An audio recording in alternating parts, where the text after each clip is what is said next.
48 on the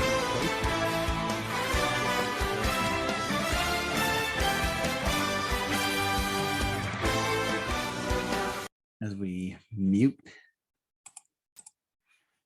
the little NBA warm-up music from ESPN there, which is never a good thing. Use anything ESPN does, which we'll get to in a minute.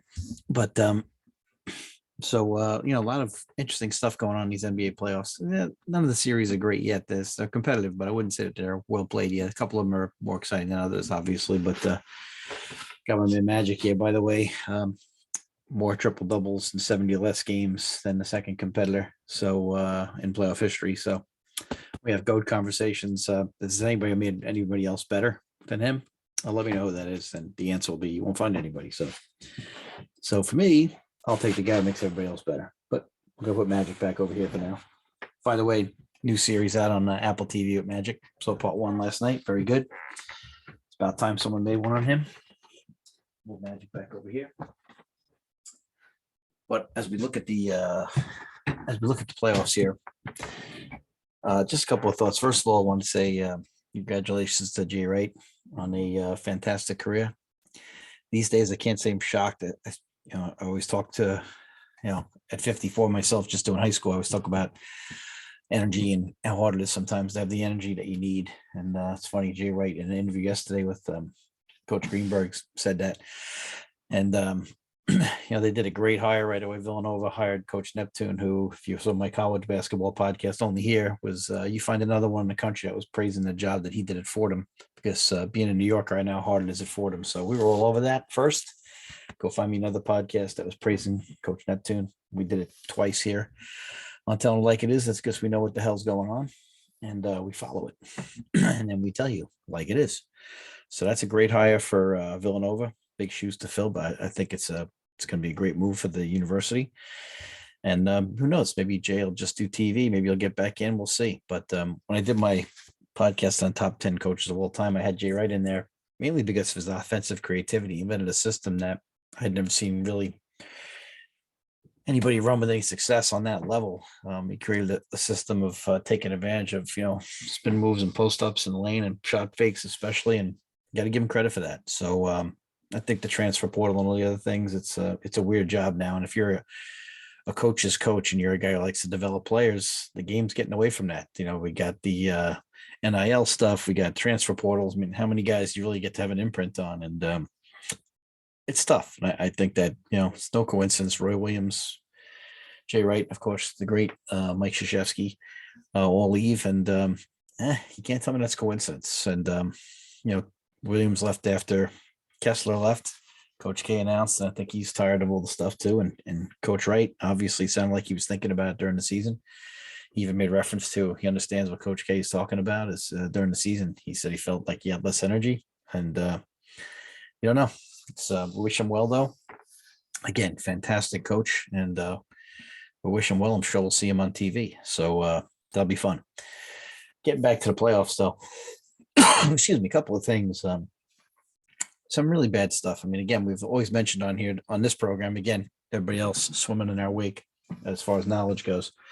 We've talked about how the NBA playoffs are impacted by injury more than any other playoff, and it definitely needs to be addressed. So here we have a situation with the Raptors. Incredible job by Nick Nurse to make this team a 5 seed. That just goes to show you coaching still does matter, and consistency and toughness. Without Scotty Barnes, without, some good players. I don't know how they were ever a 5 seed. The Heat now with Lowry being out, sounds like a hamstring. We'll see what happens there. The Hawks missing Capella, and Collins is still not there yet. Bucks missing Middleton, Bulls missing Ball. I mean, this is just getting crazy. I think Simmons could definitely help the Nets. We'll get to that in a second, and we'll go from there. Dallas obviously missing Luka. We'll see how that goes. The Suns with Booker. All right, the Pels missing some role players and things of that nature. The Grizz look okay. Wolves seem pretty much healthy. The Warriors still working their way back into everything, and the Nugs, of course, missing Murray and Porter. So again, this is reaching epidemic proportions, and I would just like to say, is that load management? How's that working out for you guys? obviously it's not really doing a goddamn thing. And you hear people talk about, well, you don't want these guys fresh for the playoffs. That was the Greg Popovich idea, a guy who believes his own bullshit. And so thing is, how's that working out for him? You still have this, probably have more injuries I can ever remember any playoff in the last several years. We just keep adding to it every year, and it's impacting the teams. It's impacting the quality of the finals. And rather than bitching about how soft it is, let's just be realist. And like I always say in Major League Baseball, with the man on second rule in 10th inning, we have problems with arms these days. Let's just be realists. And 7 inning doubleheaders, it saves arms. Well, in the NBA, let's talk about the fact that let's have a 70-game season and have no back-to-backs. Then we won't have to worry about load management. We get better quality play. Let's go 70 games. If you take those extra 12 games off, you don't have to go back to backs. We can have the season be the same space, occupy the same space from late October to early April, and then we can space out those 70 games. All right, since no one gives a crap about the regular season anyway, let's be honest, and this is why I should be commissioner. But 70 games, same playoff. Or let's make the first round 5. And you can see these things have a cumulative effect on these guys, these teams that have multiple runs to the finals. The Warriors, just watch them break down in front of your eyes. We watched it with the Pistons over the years, the Lakers, Celtics. It's just never goes away. And that's the big problem. So you have a situation where we need to do something about it. And so let's just be honest about it. Let's go with that 70-game season, since regular season the players don't seem to care about. And that's why there are so many upsets, more now than we've seen in a long, and every year it seems like we get a couple more. And that's because no one does play any defense in regular season, and they're not allowed to play defense. And the other thing is we got a ton of load management. So you're not seeing the records necessarily the best teams. The fact that Atlanta is an 8 seed, which we'll get to in a minute, but still, it's tough stuff. I mean, there's no good way around, solving this problem here. We got to think of something, because right now you got too many guys injured. It's not good for the quality of the game. But like I said, load management's not working. Guess not. So let's skip that one. And again, last night watching the Pels and the Suns. I mean, Doris Burke, I love her to death, but Jesus Christ, I mean, everything is Chris Paul. He has 9 points at the end of the third quarter. Fourth quarter, he goes off. But for the first 3 quarters, all you hear about is Chris Paul. Well, they missed Booker for a quarter and a half, and they lost the game to a team that they're superior to. So, and they went 17-4 without Chris Paul. So during the year. So obviously a Hall of Famer, but geez, it's hard to watch. It's like when you were watching Derek Jeter would be on deck when the winning run scored and they'd show Derek Jeter, and you just be like, holy crap. I mean, it's just like they get a narrative and they just don't let go. And they make you root against someone that you have no business rooting against, because the narrative is forced. It is disgusting. So that series is interesting, but let's looking at the series here. First of all, the Sixers just have way too much. It's funny, everybody talks about Embiid's last shot and great, but the 3 or 4 possessions before that, Embiid was awful. But he does hit a big shot, and so they're up 3-0. If you're the Sixers watching all these injuries around here, I'd like to close this thing out in 4. I'm sure that Toronto's going to give them a great effort. Like I said, Coach Nurse, I don't know how the hell he got them to a 5 seed. It's a miracle. But nevertheless, you'd like to get rid of it in 4 so you can stave off an injury or anything of that nature and just get healthy somehow. And that's all you can ask for. But the Sixers just clearly have too much. Missing Scotty Barnes. I mean, all you got is, Van Vliet, Siakam, and a couple other guys. And Sixers just too deep for them. Harden's had some decent moments, but again, not been great. Other series of the Heat last night. Trey, who's really got to do something about his physicality. Him and John Morant are just getting beat the crap going to the basket. That's a great thing, but they're going to have to start taking those, 10 to 5 footers and avoiding being on the floor. Trey is especially very slight of build. Not as athletic, obviously, as John Morant is, but most people aren't. But he's going to have to bulk up or do something, because right now his body is just going to give. You could see now he's already becoming a volume shooter. There's a lot of tread on the tire already. And the little guys, if you look in the history of the little guys, their peak is about 10 years. They don't get that same peak. And, they always have injuries. The guards are either guarding the ball or being guarded. So the pressure on their bodies is different than everybody else's. By the way, we have the NBA stats here for the playoffs up on the screen, telling it like it is here on a Saturday morning, 8:58 a.m. But the Hawks, I mean, they're better than an 8 seed. We all know that. But here's a team that, they get to the conference finals there and they lose. And like I said last year when this happened, I'm telling you like it is, that they skip steps. I mean, they didn't go through the usual maturation process. And then people say, well, how can they be an 8 seed? Well, what happens is it's not easy. You get on a run and you get a favorable matchup or you get a shot to fall down here or there. Doesn't mean you've skipped all the steps. I mean, you see it in football all the time. You'll see teams that, take a step forward probably quicker than they should have. And then when they don't get exactly back to the same spot next year with a tougher schedule, especially in a league like the NFL, you fall backwards. Well, same thing in the NBA. The Hawks, really struggled for points this year. Then they got injured a little bit.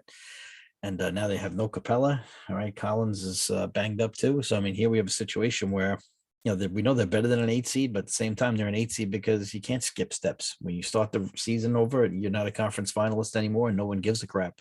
And you got to grind out that 82 games all over again. So the Hawks are a very live dog, though. We talked about that on here on the playoff preview. They are dangerous, but I don't think without Collins or Capella, they're going to be able to get it done.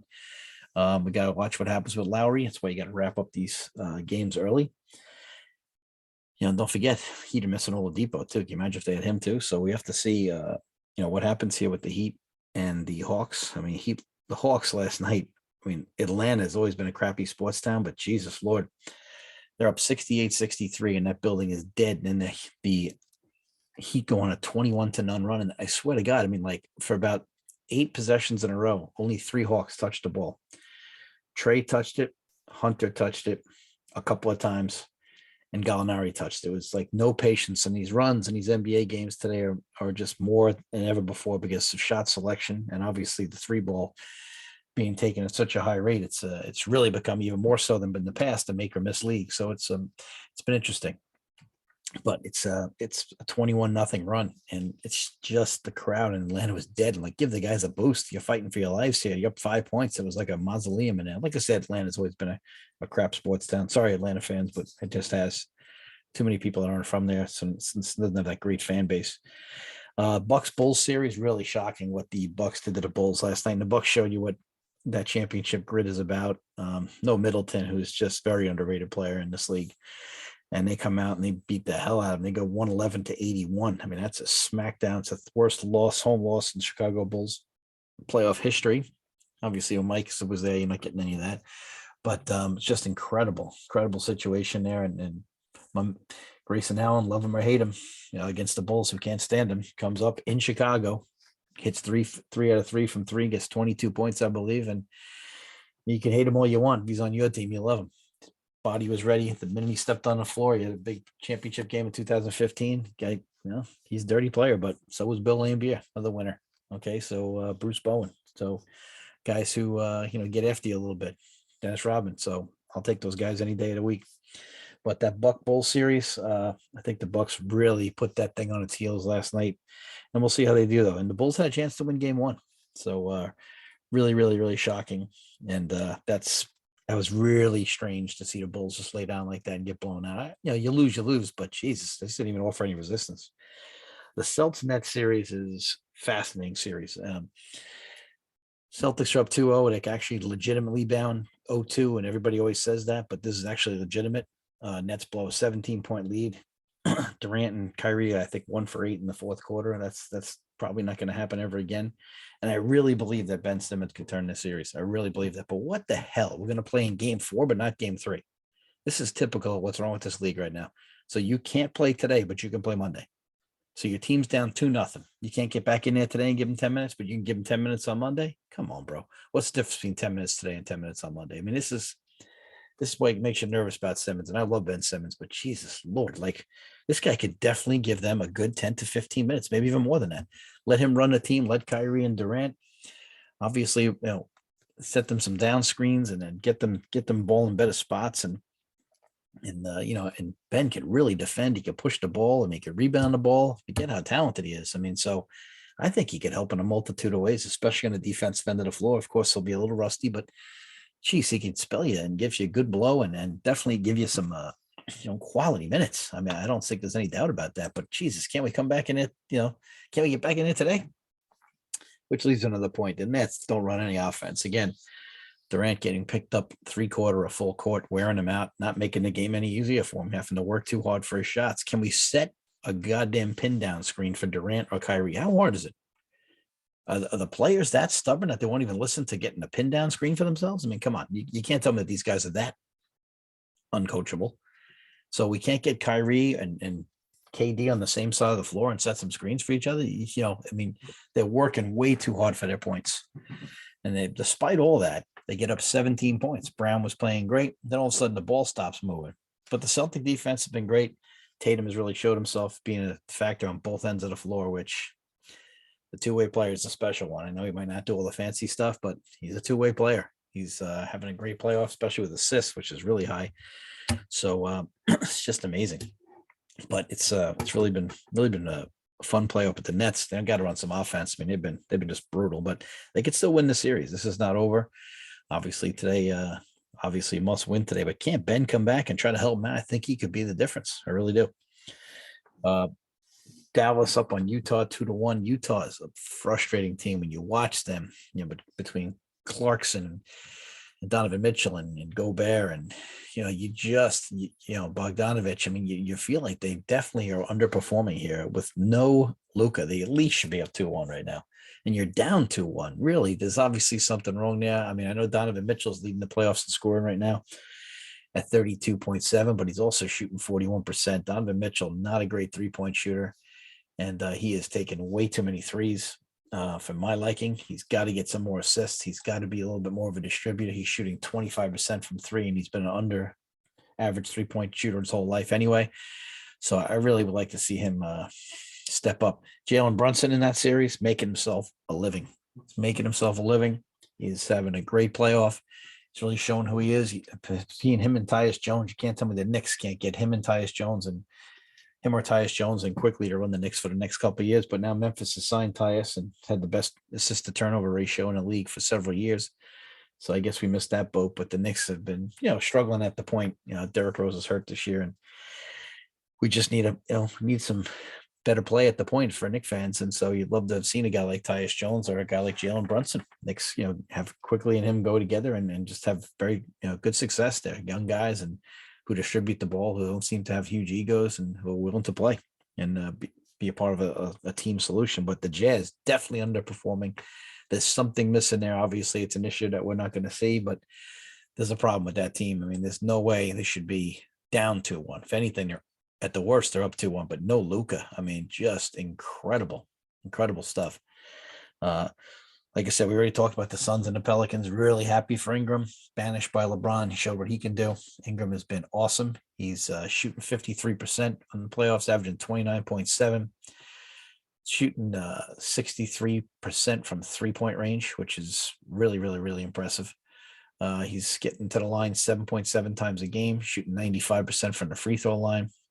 He's grabbing 7.7 rebounds and 5 assists a game. 0.7 and 0.7 blocks and steals per game. Just really, really, really impressive. Brandon Ingram, banished by LeBron. And again, it's just wonderful to not have him in the playoffs so that the narrative can not be about that and all this other garbage.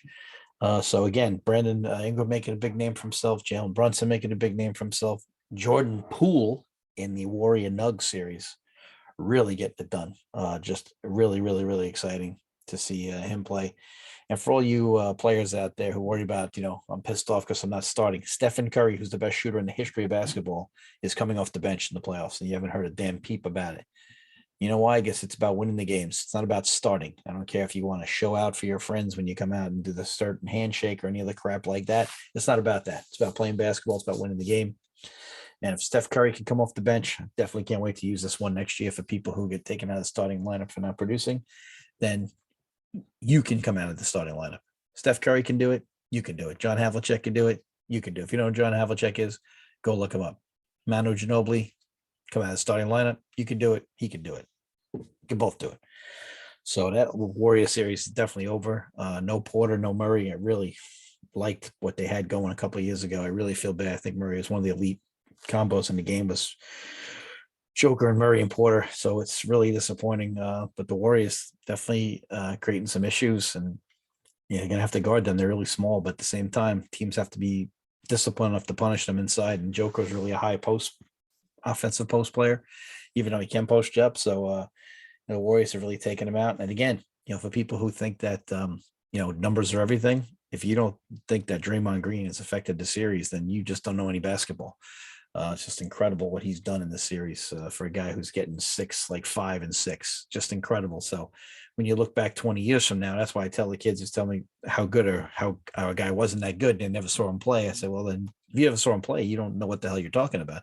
And they go, well, I can read the numbers. Well, here's a perfect example of my argument. You got to tell me Draymond's numbers tell you how good he is? They don't. Dennis Rodman's numbers tell you how good he was? No, they don't.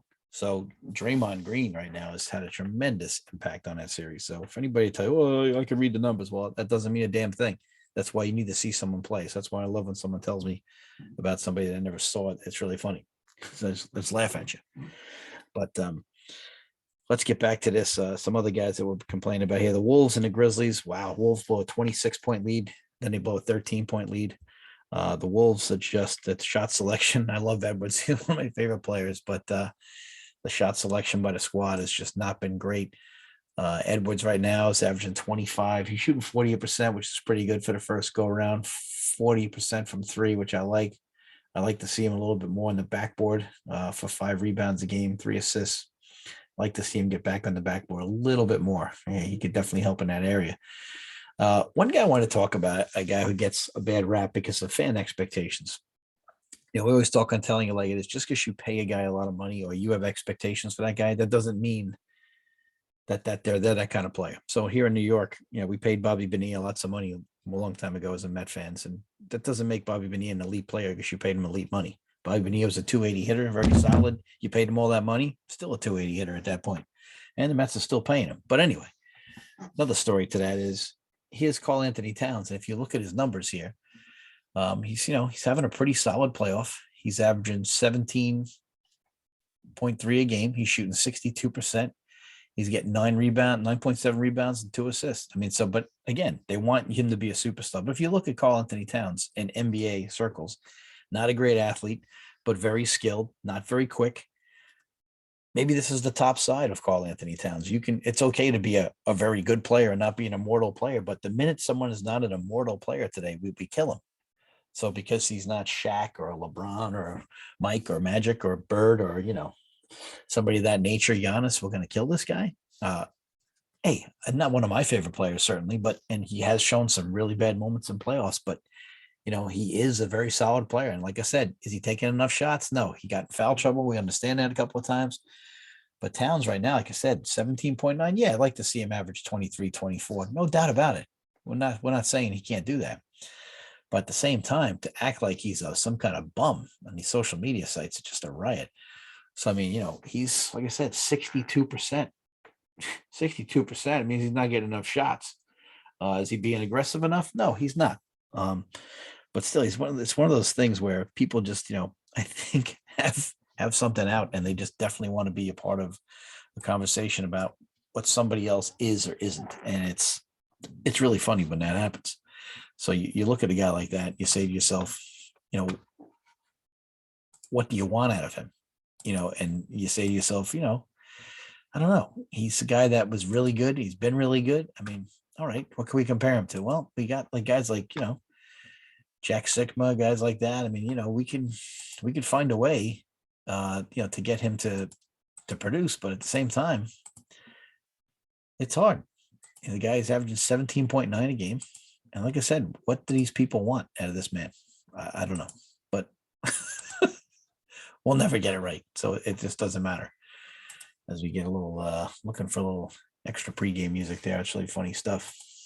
But it's a situation where, like I said, Towns just gets blamed for other people's expectations. And so it's a little awkward, but not the last time. Like I said, so they look like they're in trouble. The Grizz, if they can win that game today. And again, John Morant, like the Hawks stud Trae Young that we talked about, got to do something. He's on the floor every 5 seconds. And Greg Anthony did a great job the other night pointing that out in the game. I love Greg Anthony as an announcer. He's got great insight. He's a big-time announcer. Should be on the bigger networks. Right now he's on NBA TV, which is great. But he's awesome. I like him. He tells things like it is. Why I love him. And like I said, he's talking about how he's getting his body beat up, and I couldn't agree more. CJ McCollum, by the way, been really solid in that Pels series too. So looking about him at the stats, but looking at the stats in the NBA and the leaders right now, points per game, it's Mitchell, Jalen Brunson. That's amazing. Joker, Butler, Poole, Booker with 2 games. Joel Embiid has been excellent. He's getting 13 rebounds and 28 points and 2 assists, and that's really nice. That's some great numbers right there. So that's been pretty fun. Giannis has been solid, 26, 13.7, and 7 assists. I mean, just incredible what he's doing. He's putting up Magic numbers right there, which makes him a stud because Magic was a stud. So, Jason Tatum, like I said, 25 points a game. He's also guarding Durant, which is incredible. 9 rebounds. He's really doing a solid job here. 5 rebounds, 9 assists. Jason Tatum averaging 9 assists. My fault. Kevin Durant not shooting well right now. He's at 31% for the series, which is really frightening. I've never seen anybody frustrate Durant like they have these first 2 games. This is something to lo and behold. Kyrie shooting 48%. And the worst thing about Durant is he's been turning the ball over. Kevin Durant has been turning it over at a crazy clip. He's averaging 6 turnovers a game. And again, this is where he shows value with Tatum. He's been excellent. So Anunoby's played well for Toronto. They just don't have enough. John Morant's been very nice. 7.7 rebounds, 9.3 assists. So we're solid there. DeRozan's been a roller coaster. Klay Thompson has looked solid for the Warriors, obviously. Curry's done a good job. Obviously, Steph was going to be fine. Here's the funny thing about Steph right now. He's shooting 55%, and most of his shots, obviously, as you know, way behind the arc. Him and McCollum both shooting over 44% for the playoffs in threes. Tyrese Maxey shooting 47% from 3 right now. Some incredible stuff going on in the playoffs right now. Jaylen Brown for Boston has been very solid. He's like a stat sheet stuffer right now. He's filling it up with 4.5 assists, 4.5 rebounds, 3.5 steals per game, and he's just been really good too. So, but I think if Simmons comes back, there could be something that goes on there. Dinwiddie's been very solid for the Mavs. Done a solid job. I love Dinwiddie. Tobias, Long Island zone. He is playing excellent basketball. 19 points a game.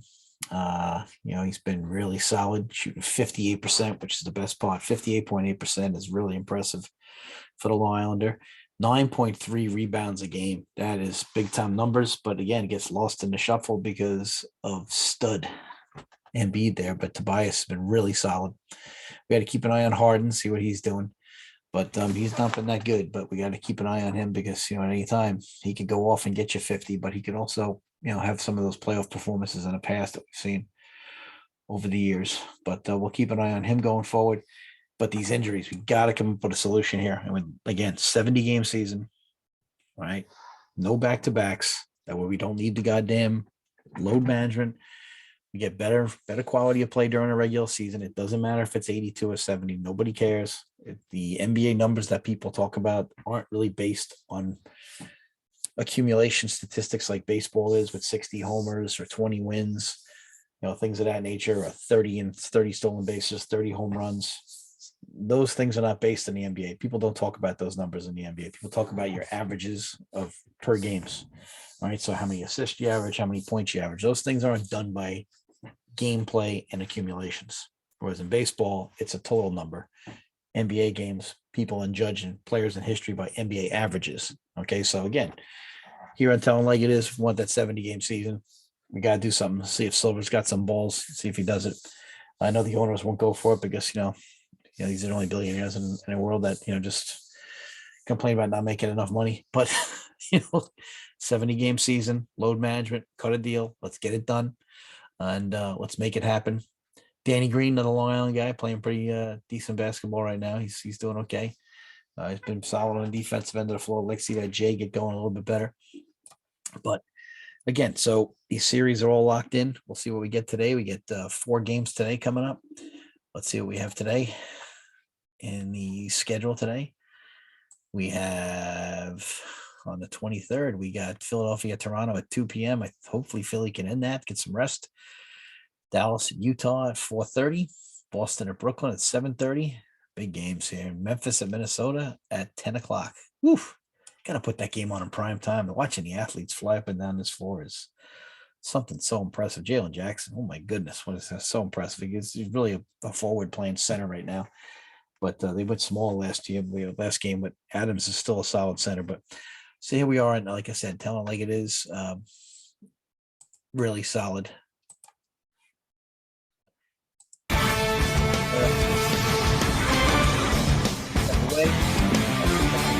update you.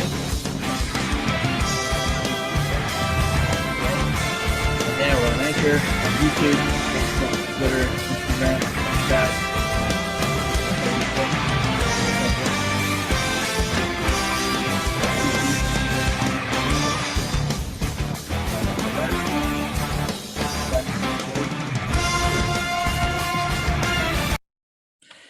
That's all on Telling Like It Is.